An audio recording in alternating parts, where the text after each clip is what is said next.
Lots of you, where is Sam? Where is Sam? He's on sabbatical.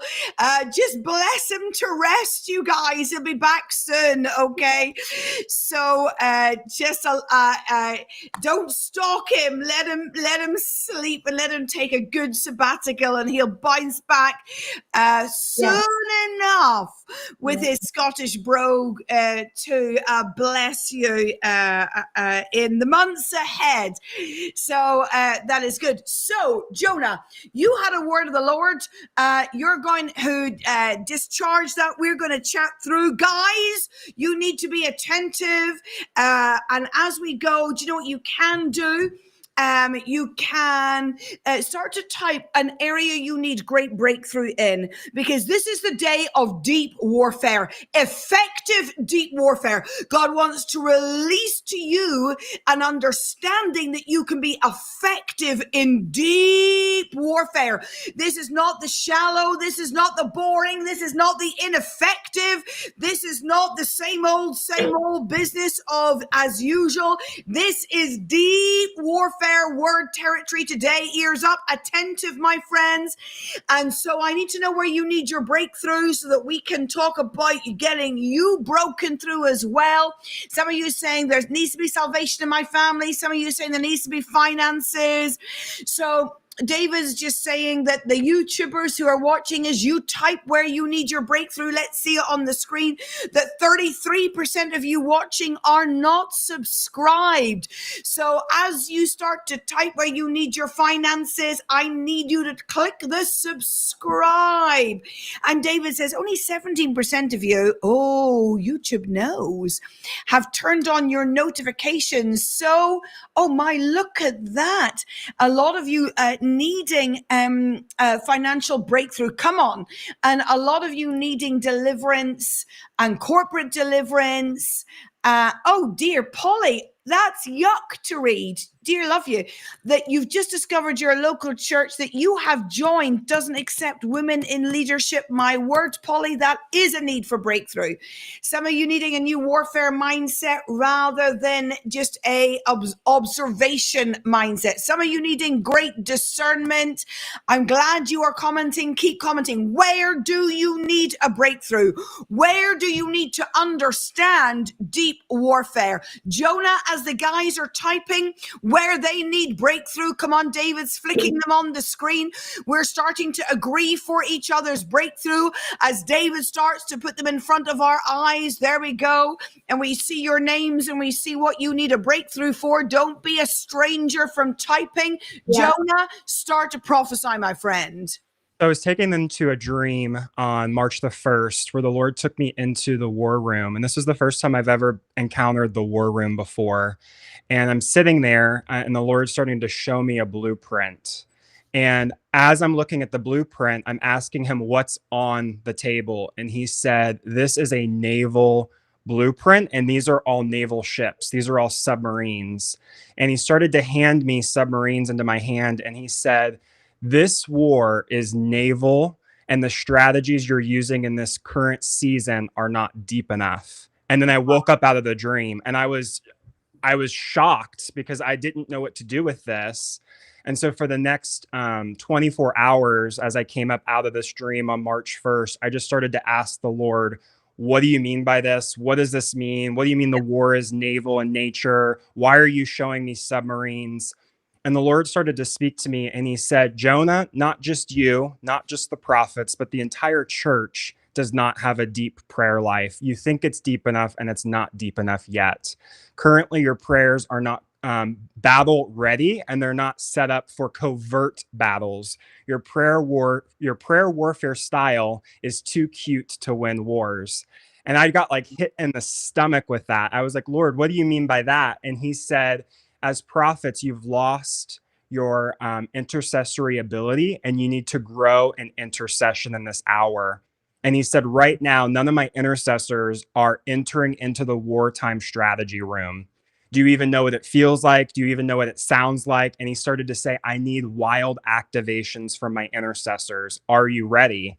And so I started to ask the Lord, okay, what do you mean by wild activations? And he Yeah. said, I need Joshua warriors that are willing to go and battle around Jericho. Yeah. And whether I tell you to go around it 1 time or 7 times, are you willing to step into that wild pioneering to whatever I tell you to do, you're going to do it and it's going to look wild and it's going to look crazy, but you're not going to actually get that strategy outside of the war rooms and outside of the strategy rooms of heaven.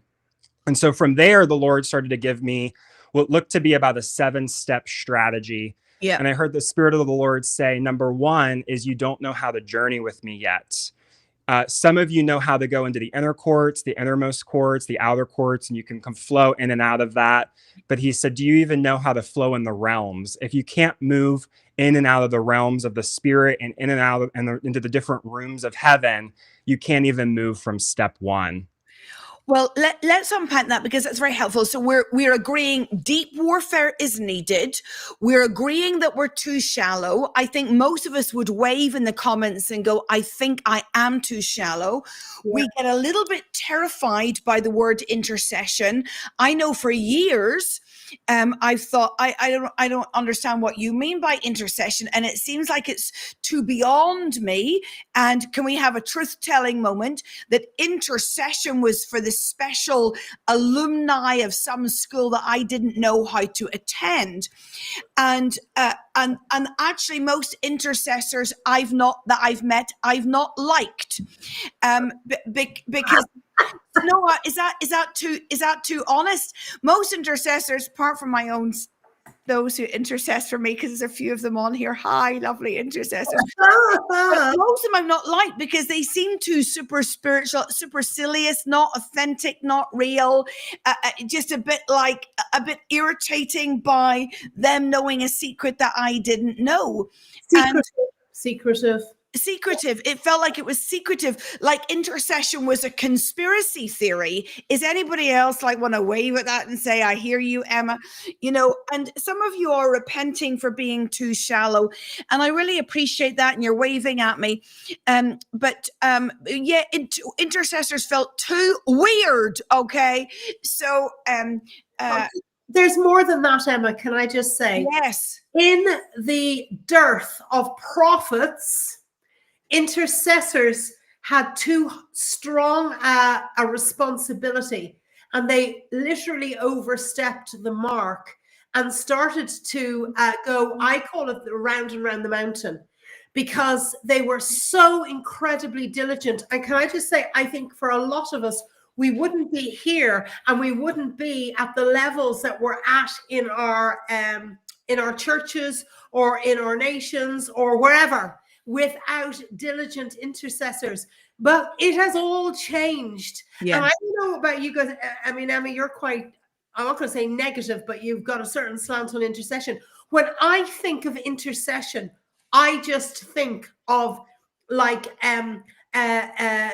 lots of bushes that are really dense, and they're all into each other, and I can't get through. I can't see the light through because it's so complex, and there's branches here, and there's this here, and there's that there, because there was not the word of the Lord, and we were missing that very often from the intercessory movement. But I do think we need to say thank you so much to an incredible intercessory movement in previous decades, but it has all changed is the point, and we need to push into how it is changing and what intercession and prophetic intercession and warfare look like going ahead, which I think is really exciting. Yes, and we can talk about that and give you some top tips.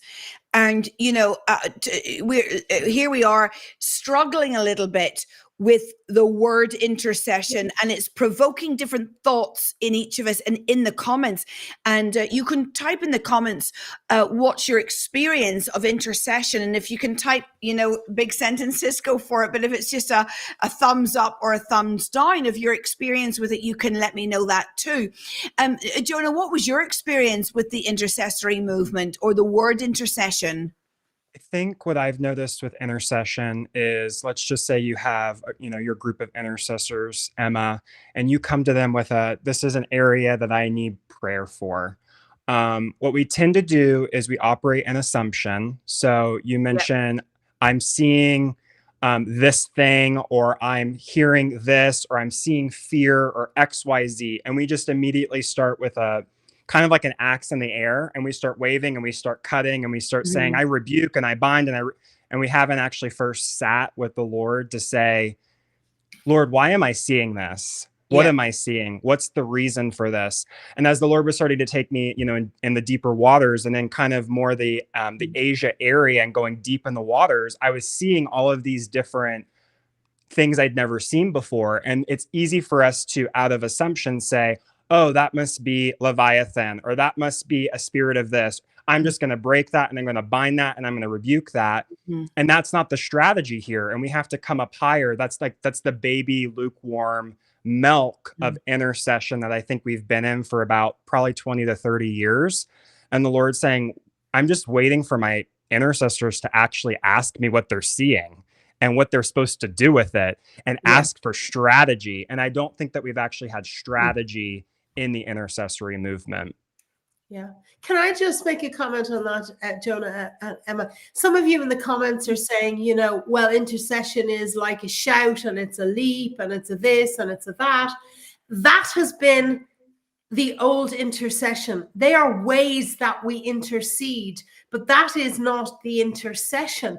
We are the intercession, and it's our oneness with him. And the biggest shift that we're seeing is, it's not about, oh, I've had a dream. Oh, I've had a word. Oh, I've had a whatever. I need to do something about this, and I need to get together with my intercession group and work this through, or whatever. It's probably going to take us months, even years. Who knows? All of that. It's about being one with the chief intercessor. Jesus. There really is only one intercessor, and that is Jesus himself, who makes intercession for us. And it's to be in him and just loose it to him, so that we see, hear, know, and understand, and then know what to do. And that's the big journey that we're on. He is the chief intercessor. Beautiful, glorious, knows what he's doing. I always felt that.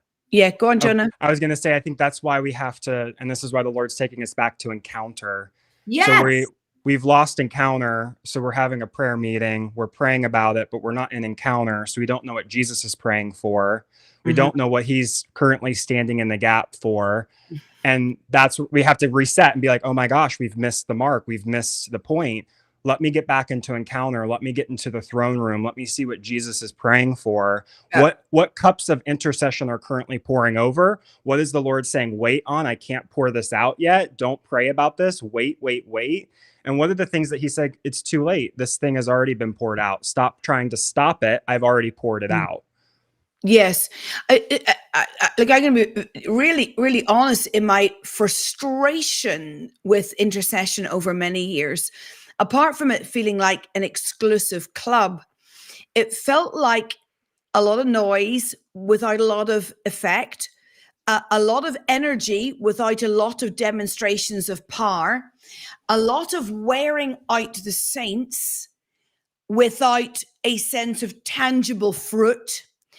And so I've looked at an awful lot of the intercessory movement and known that I needed to be grateful for like a praying granny and for what had been done in terms of identificational repentance on the land. But I think I looked at it and thought, I am sorry, but my God is not one who just wants me exhausted and in a high Protestant work ethic where I have to produce an attendance and a certain number of hours before he listens to me. And I've been very, very disquieted by most of what I have seen. And I think my take on all of that over the years is the sense that there is a certain sort of acknowledgement that you do in the early days. You are God and I am dust, and you have answers and I do not. And that is a good way to start. And so you're coming in and you're saying, God, what about my finances? Because a lot of you need a financial breakthrough, okay? And the sense of like, what about my finances? And here's my prodigal children. And this needs deliverance ministry. And this nation needs healed. And this situation needs sorted out. And almost the cacophony of lists of, if I just keep listing the thing, you'll fix it, God. If I just keep repeating the thing on the list, you'll deal with it, God. And I mean, you can wave at me in the comments. How many of us have spent years in the bringing of repetitive lists and nothing moved? Yeah. Come on, wave. It's been trained as part of intercession. I've been a part of many circles where new believers in the faith are taught, okay, this is what you need to do. Like if you've forgotten to pray for your friends and your family for salvation, put it on a list and start praying over and over and over and over and over again. And we wonder, why aren't we seeing breakthrough here? Because the Lord you didn't ask the Lord for a strategy. He didn't tell you to do that. Why are you, if we look at Jesus's model where he would go, he would preach, he would minister, and then he would go, he would retreat and be with the Father. So I think what I've learned over the years is this: how do I partner with God's emotions? And how do I feel what he feels? And here we hit our first major wall, in that most of us are so emotionally shut down or emotionally confused or numb, or we think that our worship is, I just have got to do this. You're great, you're great, you're great, you're great, you're great, which is entry. And then we miss the sense of the God who sits enthroned on the praises of his people. So I start to do the magnify the Lord with me. He sits and inhabits the praises of his people. I start to feel his pressing weight. I have moved out of the God who hovers into the God of weight. And I'm moving from the sense of I feel good, or I feel, like my goosebumps, to I feel what he feels. And the journey must be an emotional connection journey into his heart. Because unless I feel what he feels, I will pray what I like. And then I pray my priorities. So I have to be able to go out of a lack of intimacy into a deep connected place. So I am repeating back in the name of Jesus the emotional status of God and his desires on the earth. Otherwise, I will become a Christian nationalist. And otherwise, I will pray what my newspaper on my TV channels tell me to pray. Or I will pray my personal preferences. Well, of course, God, you want me. Finish the sentence. Of course, God, you want me in a bigger house. Of course, God, you want me more wealthy. Of course, God. Why? Because I've heard that somewhere else. And what if that's not what is on God's heart? And so we've ended up praying a list that originated in me and not from him. Or we start to step into some we wore ourselves out. Jonah. Yeah. We start to step into some concerning territory where we start to make this, that. The God of the Old Testament is not the God of the New Testament. He's a compassionate God. He's not a God of justice. We start to make these lists, and it's like, where did we get this theology from? Where did we get this theology that somehow we've split the Bible in half, and God no longer is the God of the Old Testament? That's only supposed to be a historical book that we just read as he once was. And then we start to lose so many, it's a domino effect. So because we've not been sitting in God's heart, we've not been feeling his emotions, we don't know where he is today. Are you a God of mercy today or a God of justice? How do I balance that? Because I'm a human being. So Lord, help me sit in a God of mercy and justice. Help me sit in the slow to wrath. How do I sit in this, Lord? Because we've not done that. Now we operate in assumption and we just say, well, this is who God is. He's just full of grace, lots and lots and lots and lots and lots of grace. I can't correct anything. I can't say anything. I can't rebuke. And then we start to get into false doctrine because we're not able to rebuke the false doctrine. And so it all stems back to, are we even sitting with the Lord? Are we sitting in his emotions? Are we aware of where he is right now? Yeah. So, I mean, can I say something very pointed, and then Louise, you can comment on it? I actually think an awful lot of our prayer is personal preference and Christian witchcraft. And we're worn out in it. Yeah. Is that it?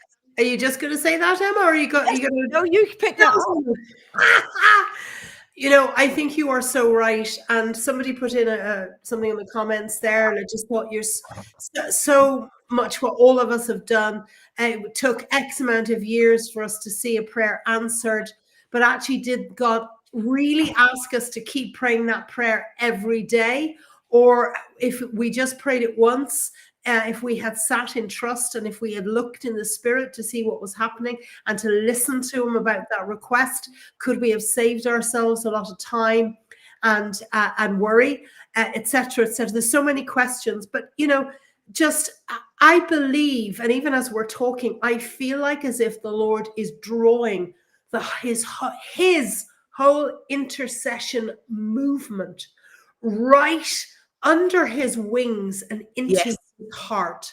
He is literally saying, I want my intercessory movement back. Yes. I want it back because it's for my renown. It's for my glory. It's for my kingdom. And anything that is separate from him and separate from seeking first the kingdom. I mean, this is what he's calling us to do. Simply seek the kingdom first. And a lot of our own stuff that we spend a lot of time praying about, those things will be added onto us. But in this season, he's looking for his I'm going to call it his intercessory to come into a new level of closeness to his heart and to his mind.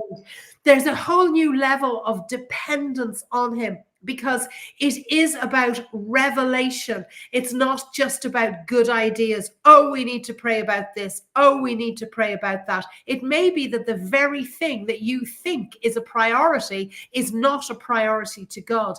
So there's a new level of dependence on him and a new level of revelation and acting in obedience to him.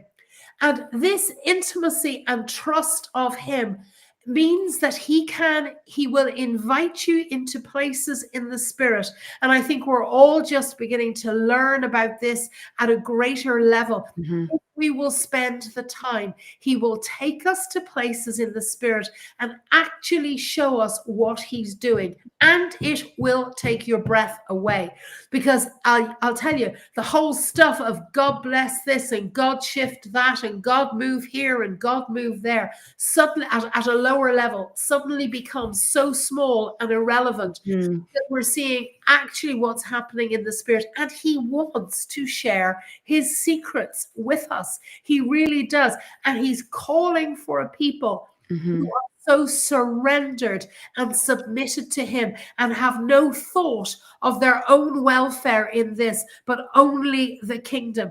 And that's how we are going to journey into the deep places to be able to have effective, deep warfare where there is a measurable fruit.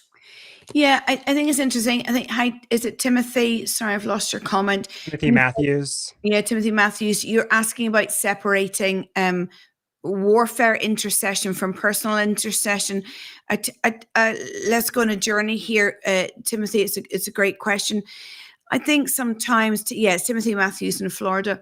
I think very often when we come in and we are his children, and therefore we are genuinely coming to a father with our burdens. And I come in and let's pick something that many of us nearly everybody typed in the comments there was a comment about finances, because we share that need for breakthrough. Let's sit there. So I very genuinely come in, or you genuinely come in, and we're going, Jesus, I really need this breakthrough here. And you are a good father, and I am your child, and you do give good gifts. So we are sitting within that personal place, and we're hearing his strategy. Have I missed anything? Is there something I need to learn today around wealth, provision, abundance, finances, poverty, and lack? So we do all of that. And then I think you very quickly push yourself into what are you feeling about the situation today, God?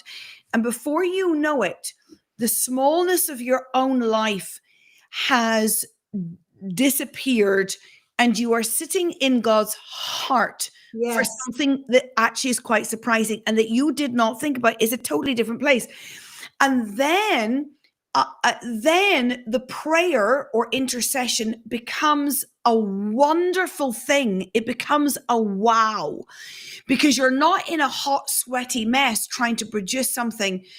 And then I find that very often you are in the place where you are commanding something so deep, so military deep, so submerged, as Jonah would say, as a naval strategy, of a submarine type strategy, that you are connecting with the deep emotions of God, that you're doing business over nations in the spirit. And you're very much hitting that concept of seek first his kingdom, and everything else is added in Matthew's gospel. And so this sense of the ease of doing that, and the joy of doing it, because I know where I'm going, because I feel what he feels. And it has clarity, and it has purpose, and you've lost all sense of that directionless yabber that Jesus is so aggressive with when he is talking about to the Pharisees about this babbling of prayer. And I would suggest that the charismatic movement and the Pentecostal movement is the worst at that. We are babblers in prayer that has nothing to do with the direction of Christ.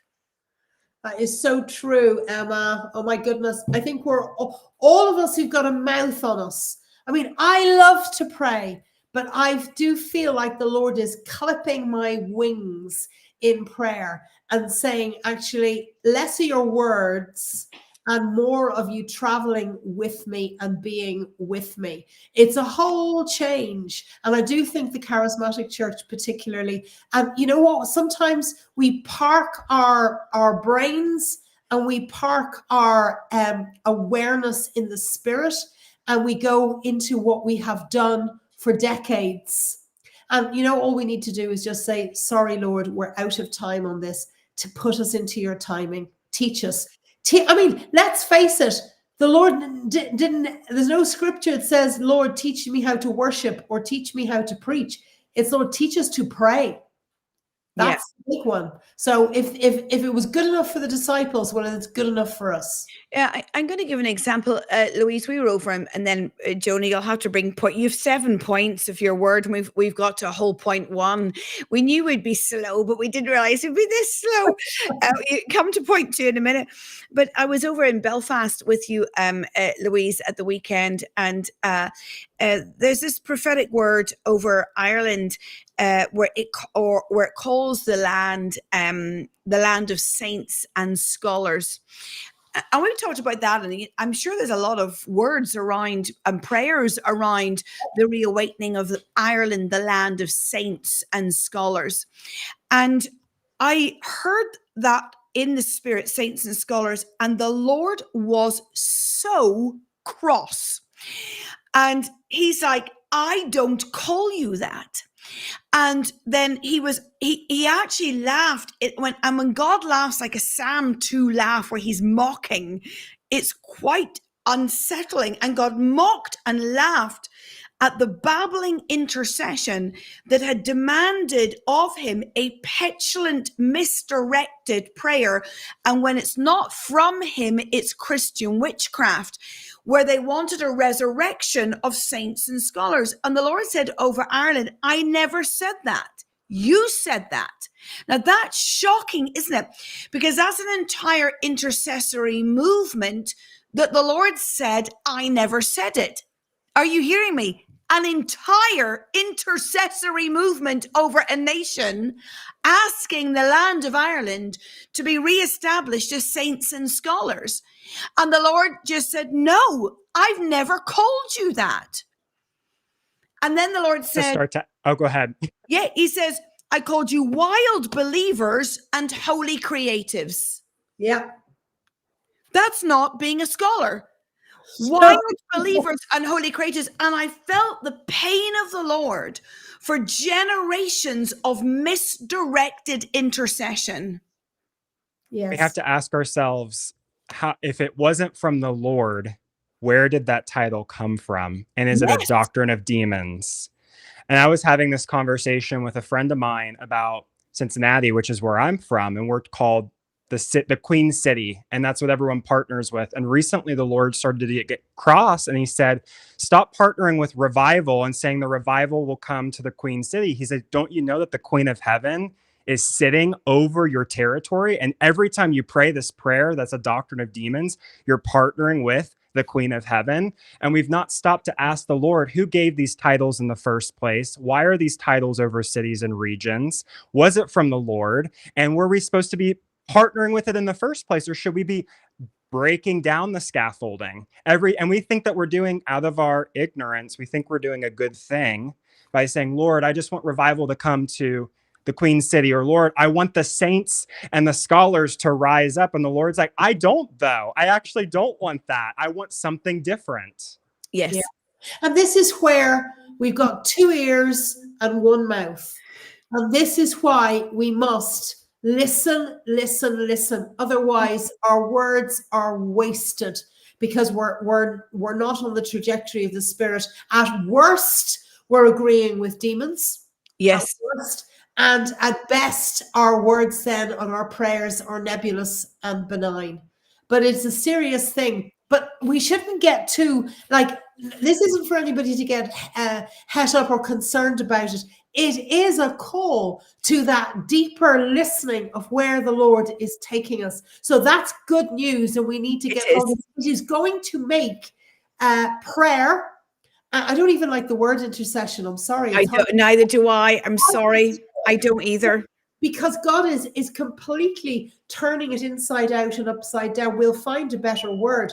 But because he is bringing a whole new level to prayer, that, can I tell you, hard listening, less speaking, but there's going to be decree and declaration in the heavenlies and on the land that is going to be so easy to apply, because it will be in the fullness of the power of the Spirit. So that's good news, everybody. It's good news. And Carol Betts, hi friend, you're down in London, and you're saying every Christian organization needs intercessory prayer at its heart, is what you're commenting. Yes, I would want to contextualize that a little bit. I think every Christian organization needs to understand the heart of God at its heart. And once you understand the heart of God at the heart of an organization, and you feel what he feels, you actually are able to make very strident, brave decisions, because you feel what he feels. If you just have intercessory prayer as previously defined, what you get at the heart of an organization in its old incarnation is the fight to keep something going, rather than the heart of God at the center, which then becomes the ability to pivot and to build and to take down according to the trajectory of the Lord. But most organizations that I know, and this is a very strong thing to say, that have intercessory prayer at the heart, spend most of their time praying for the organization to continue in its current form. That's not intercessory prayer at the heart. That's witchcraft at the heart. And so I think at the heart of Christian organizations, there has to be the emotional status and sense of what God says and feels, that organization pivots around the desire of what God wants now. And so that is a very different hub or prayer base than most of us have ever known. Yeah. Because I think we felt like we were, and Carol agrees, I knew you would, because we're friends and she's a superstar. But I think there's a sense that we walked into rooms where it was supposed to be intercessory prayer, but we knew something was off. You know, and I mean, we could go to Ireland or America or any of the places I prophesied over, where, I think Nicola Dixon in Jamaica, I think you're right. A lot of intercession felt like it was keeping the empire going. Yeah. Yes. And we knew it tasted nasty, but we didn't quite know why. Or how to see a change. Because very often things are so established that if you were even to challenge it, it's a difficult thing to do. But can I just say, as God is dismantling, remantling, rebuilding, uprooting everything at the same time, the intercessory movement is not in any way escaping that. It is changing as well. Yes. It's stepping into more meat. Just because milk was good for a period of time doesn't mean it's a forever thing.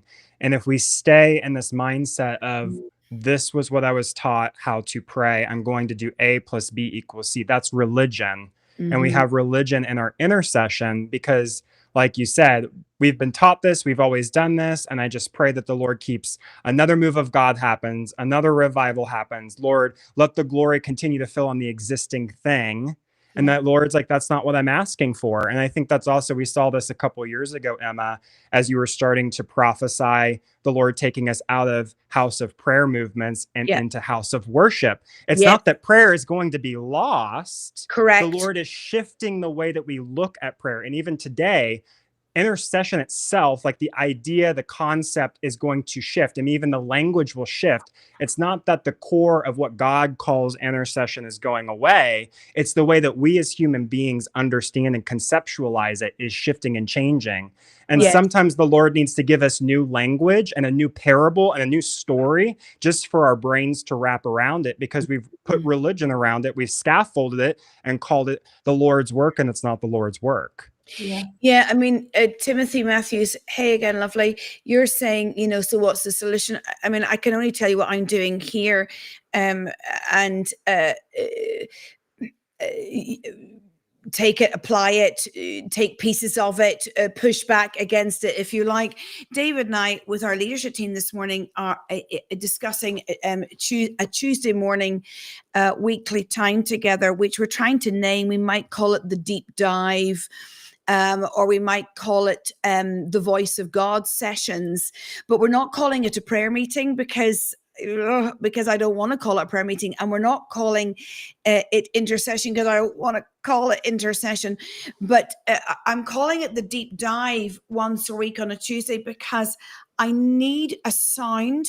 So I need prophets in the room who can make the sound of what is happening in the heart of God. Who can play the drums in the rhythm with the heart of God, so that a group of us can find the pace and the rhythm of God, can find the emotion of God. Because if God is joyful, but you're singing a dirge in a minor key, or God is in justice mode, but you're singing in a major uplift key, it's very difficult to connect with his emotional place. So I'm looking for that place of the sound that helps the scriptures of where God is, and then going into, as prophets together, into that place. I'm not going to say the courts of heaven because I really don't like that thought, because that's petulant, childish legislation to get what I want. And I don't like that thought. But the sense of, can I go into a collective space where more than one of us feels what he feels at the same time, and we share the weight. We share the weight of his emotions, because I think his emotions are so substantial. It takes a group of us to do it. And then from that soundscape and emotional scape, we will be able to work with the Lord to release the commands that he wants in the earth. Right. But it is about heart and sound and rhythm and emotions and prophets. And I think it does sound like the ecclesia.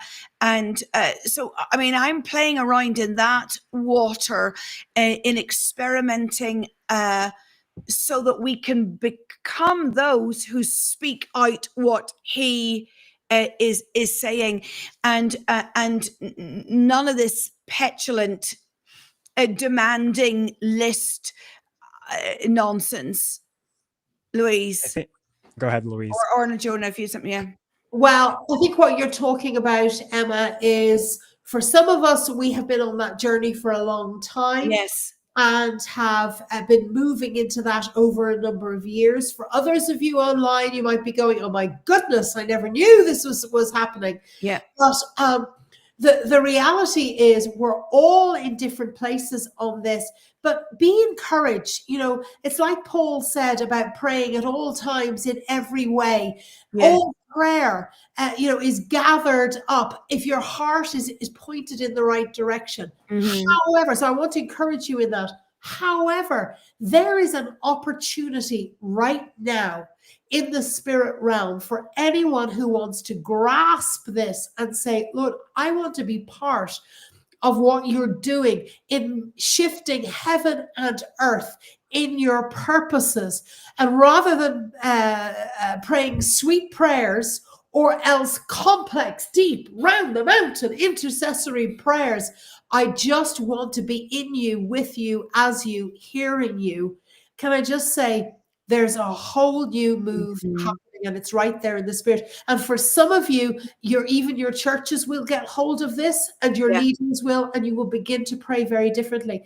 But if you're not in that situation, grab a few friends and begin to learn together. And can I say, as long as your posture is correct before the Lord, he will lead you. At one stage, it was quite a few years ago now, maybe back 2016, around that sort of time, I was leading a prayer group that was very powerful, but we had no idea what we were doing, except the Lord told us and said we were not to call ourselves intercession. We were to call ourselves enforcers, because we were taking hold of what we were hearing and seeing and feeling and perceiving as best we knew how, and pulling it into the earth realm. Can I tell you, they were some of the most fun Tuesday mornings I had for a number of years.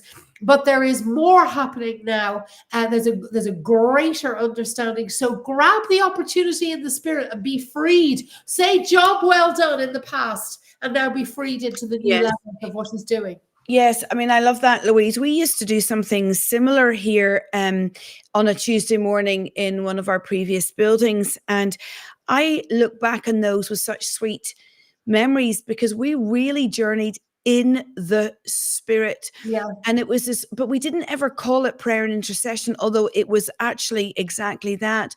But it was very much more a journey together, led by revelation and the voice of God. We were following the voice of God, and following the emotions of God the whole way through our time together. And they were the most undone we ever were, and we did massive business over the nation of Scotland and the city of Glasgow just by following the voice of God. Right. And I feel like for many of us that got robbed the last maybe 5-6 years, particularly during COVID, where we were slightly separated from each other, brought a lack of synergy, if that's the right way to express it, because we could only pray on Zoom.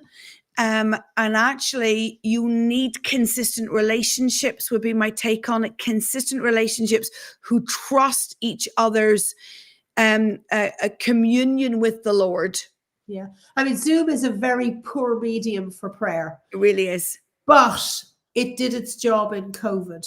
But Yes. we're now in a different phase. It's a different phase. Jonah? Yeah, and JW posted, she said, it's so true. It's so difficult when so many are battling for control. Also focus on being right in the spirit. It's exhausting. Yes. And I just want to speak to that. And this is just going to touch on step 2, where the Lord said, purify the camp. Yeah. And the reality is we're exhausted because we're trying to bring prayer meetings, churches, people, large groups of people into something that the Lord's like, I've not actually asked you to do that. Mm-hmm. And the Lord was speaking to me about this, and he said, I need an army, and I need a Gideon's army. True. So it's time for us to start to pare down. And like you were saying, Emma, find the trustworthy ones, the very small group of people, because the Lord spoke to me and he said, remove the spies, the troublemakers, and the hinderers. We have a lot of those in our camp right now. And we're hoping and we're praying, and this is part of our prayers, Lord, if you would shift Sally's mindset or Sue's mindset or Jimmy's mindset. The reality is their heart is where their heart is right now. Let the Lord sort that out. Release Sally, Sue, and all the others, and ask the Lord, who is my Gideon's army right now that I'm called to actually be warring with, praying with, going into intercession with? And then with that, the Lord said, think submarine small, not surface ships, city size large. Right now we have this mindset of reviving the whole city in this large surface ship level movements, and the Lord's saying, actually, no, I'm looking for the small sized ones, the hidden ones. It's going to be journeying in like a submarine. And like you were mentioning, Emma, we have to recognize right now, it's great if I can encounter the Lord and I can share my encounters with you, but that's, again, that is still milk in the faith. The Lord is looking for you coming to the table, and I'm coming to the table. And I said, Emma, I just had this encounter. And you're like, no way, I just had this encounter too. And then taking us even deeper and saying, Emma, I saw you in the spirit. We were both in this space together. We were over Australia right now. And this is what the Lord was singing over Australia. And we're going at it together in the spirit. And then we're sharing our stories together, and we're sharpening each other. Or we're saying, it's interesting you saw that, Jonah. You saw that the Lord was shouting over Australia. I actually saw him wooing them. And we're going back and forth, and we're talking about what is the Lord doing and what's the emotions of God. That's really where the Lord's trying to take us. Yes. I think, Jonah, in all of that, there's that, what you say, purify the camp and take out the, what were the 3 words you used? The hinderers. The hinderers, the spies, and the troublemakers. The hinderers, the spies, and the troublemakers. I think that's really needed. It's such a vulnerable, intimacy is vulnerable. Yes. Intimacy is vulnerable. And intimacy with God is vulnerable. Intimacy with God should make you feel like you're a little bit naked, like intimacy with your spouse type thing. And in all of that, you can't do it with the hinderers. Give me the list again. The hinderers. The hinderers, the troublemakers, and the spies. Very good. It's a great, And you can't. And I think we are learning that in the gospel ecosystem, David's putting on the screen so I remember the list. I think we are learning that the mega church has very definite boundaries of what it can and cannot achieve. Big numbers have boundaries. They do things, but they have boundaries around them. And in the gospel ecosystem, we are back to the problem of Constantine in 312 AD, who outlaws you do know this in your history, who outlaws the concept of the home church, or the meeting in homes is forbidden in 312 AD. In other words, for 1,700 years, we have only known what it is to meet in corporate church space as our training. And that actually goes against scripture. of the mega meeting, because Jesus makes sure that the temple is destroyed in AD 70 and it's never been rebuilt and it won't ever be rebuilt. It's a nonsense to think there's going to be another temple built. That's just not the case, certainly not by the hand of the Lord, because actually he is against the Behemoth building structure. Now, there's definitely the need for big corporate agreements on occasions, but the Lord actually, I think, very clearly prefers the place where he can sit emotionally, vulnerably, intimately in agreement. He really does. And when things get too big, they get complicated or they go to lowest common denominators. And this whole press for numbers is ugly. It's really ugly, people, and it is not a measure of success. Now, we are conjoined as a body, and we do connect to the next bit, who connects to the next bit, who connects to the next bit. And that is really important. So you do stay connected, but you stay in a group where you could have intimate, vulnerable agreement. Yeah. And this is so beautiful, Emma. The reality is that God is looking for a place where he can abide with his people. Yes. So that his emotions and his presence is the most important thing, rather than us getting together. And the more people there are, the wider it is in terms of need, etc., etc. That's not what we're talking about. We're talking about a place where the Lord can reside, and his thoughts, his feelings, his plans, his purposes are going to be what is preeminent. Yes. But can I just say, Jonah, that I think that's a fabulous title for a novel or for a band. The Hinderers, the Spies, and the Troublemakers. There, you little did you know, Jonah, we're coming on for your new band name. Can you sing? There you go. I love it. I absolutely love it. So down with the Hinderers, the Spies, and the Troublemakers. Be gone in Jesus' name. I'll work with Allie. We'll work on maybe an album, and this can be our new worship sound that we're broadcasting into the atmosphere. But do you sing, Jonah? You know, it's funny. I've had a lot of individuals say you have a great voice. Are you classically trained? I'm like, no, I'm not. But I feel like the Lord's calling me into it at some point. So take that for what it's worth. Do you play an instrument? I don't. I've always wanted to play guitar. And I think at some point the Lord's going to probably in the place of prayer tell me, pick it up and start to play an instrument. So you watch it. We'll be watching it. Well, guys, thank you for joining us today. If you want to give and sow in, and we are a funded organization by your generous gifts, and we don't do this without you partnering with us. We only work and survive because of your generosity. Yes, I'm talking to you. So make sure that you don't miss this opportunity. There is a QR code that is on the screen right now, or you can pop straight over to our website to give, which is propheticscots.com/give. And we gratefully receive your donations. And I think I'm preaching again on Sunday.